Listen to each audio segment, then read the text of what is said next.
Hier, Philippe, il y avait Assemblée générale annuelle du Théâtre du Saguenay. Oui, pour la période du 1er juillet 2008 au 30 juin 2009. On se rappelle que l'Assemblée précédente qui s'intéressait à l'année 2008 s'était tenue en retard, donc en juillet dernier. Ça avait été une assemblée particulièrement houleuse où les débats étaient animés. Donc, première assemblée générale menée par le nouveau président du Théâtre du Saguenay, l'avocat Pierre Mazurette. Et c'est une nouvelle attitude visiblement qui est adoptée par le Théâtre du Saguenay, axée sur la transparence. Une anecdote qui en dit long, celui qui a lu le procès verbal de l'Assemblée précédente, c'est Éric Dufour. Éric Dufour, c'est un des jeunes du Conservatoire qui a amorcé le processus qui a amené finalement à la mise sur la glace du projet de rénovation de l'auditorium Dufour. Même qu'à l'Assemblée précédente, Éric Dufour avait été refusé comme membre. Le président Vassilis Fasfalis ne voulait pas, avec d'autres, le voir comme membre du Théâtre du Saguenay. Finalement, ça avait pris des propositions, résolutions des membres pour réussir à l'admettre qu'il était devenu administrateur par la suite au cours de cette même assemblée. Et hier, c'est donc lui qui a lu le procès verbal. Moi, j'y ai vu. Les temps changent. Effectivement. Geste significatif également, bien l'étude de faisabilité de l'auditorium Dufour, un document jusqu'à hier impossible d'accès pour le commun des mortels, est maintenant en ligne sur le site du Théâtre du Saguenay. On a mis un lien sur notre page à nous déjà.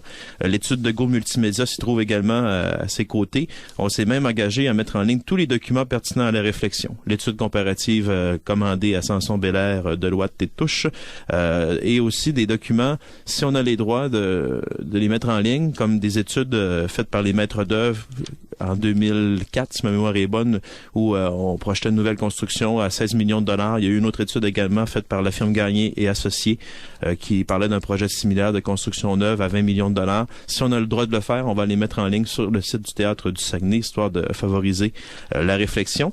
Hier, les membres ont voté en faveur pour une proposition à 17 pour, 10 contre, demandant à la Ville de Saguenay de reporter la consultation après que le Théâtre du Saguenay ait tenu une assemblée spéciale qui porte sur le dossier de la salle de spectacle. C'est une promesse de l'Assemblée générale précédente, mais hier, le président Pierre Mazurette a visiblement dit qu'il n'était pas chaud à l'idée parce qu'il privilégiait le verdict populaire aux discussions internes, mais il a dû finalement constater que la proposition est devenue une résolution et que on devra vivre avec.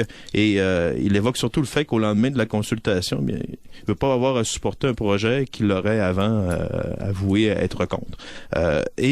Je vous ferai entendre ses commentaires dans quelques secondes d'ailleurs.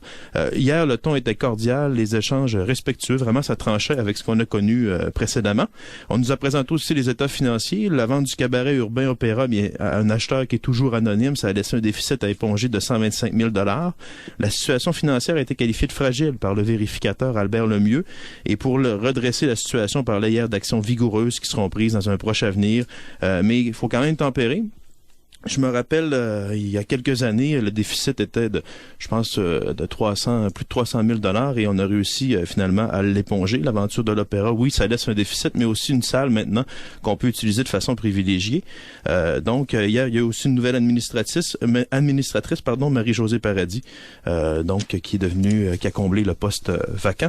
Donc, après l'Assemblée, j'ai interviewé Pierre Mazurette, le président du Théâtre du Saguenay. On a commencé en se parlant de l'Assemblée spéciale sur la salle de spectacle. Je me dis, est-ce que ça enrichit vraiment le débat? Est-ce que ça permet aux pros ou anti de changer d'opinion? J'en doute. Honnêtement, j'en doute.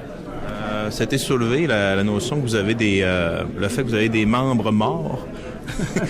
Et vous savez même pas le nom. Est-ce que ça vous fait douter de la formule coopérative ou bien vous affirmez que la formule coopérative est quelque chose de bien? Ça ferme pas ça. Okay. J'enferme pas ça. J'ai d'ailleurs annoncé un peu la couleur en disant aux membres que j'allais leur revenir avec des propositions.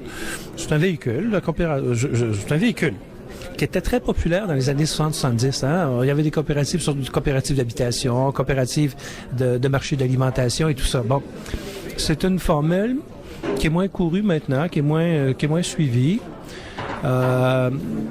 et qui s'est vu substituer d'autres formules, des organismes sans but lucratif ou à but non lucratif plutôt. Peut-être est-ce que c'est une des solutions qu'on pourrait adopter? Vous optez pour une apparente neutralité. Est-ce que publiquement, ça va être votre ligne, autant les employés que l'OCA? Oui. Vraiment, quoi que certains en pensent, moi, j'ai un grand respect d'une décision populaire. Oui, je suis prêt à fournir toute l'alimentation nécessaire, toute l'information nécessaire, mais j'ai énormément de respect à l'égard et je veux être en mesure, en mon âme et conscience, le lendemain d'une décision, de gérer, d'opérer comme fiduciaire, là, quel que soit le choix ou l'option. Imaginez-vous, là, une fois que la décision est prise, là, il faut la mettre en application. Si c'est celle de l'option de la zone portuaire, bon, alors les budgets, chercher les fonds, chercher des subventions, donner les mandats. Je comprends que la Ville va dans ce contexte-là, c'est elle qui risque d'opérer, mais ça, il va y avoir une participation importante de la coopérative ou enfin du Théâtre du Saguenay. Si c'est l'Auditorium du Four, je comprends qu'il y a un tracé déjà fait, mais on sait déjà qu'il est obsolète. On sait déjà que certaines des sommes qui avaient été accordées ou certaines parce que ça a été critiqué, la sonorisation, entre autres. Alors, il y a déjà là aussi une opération importante de remise en état du dossier, d'actualisation du dossier, puis d'opération. On est là pour diffuser, vous savez. Il faudrait continuer de diffuser. Fait que dans le fond, vous ouvrez la porte à ce que la réno coûte encore plus cher.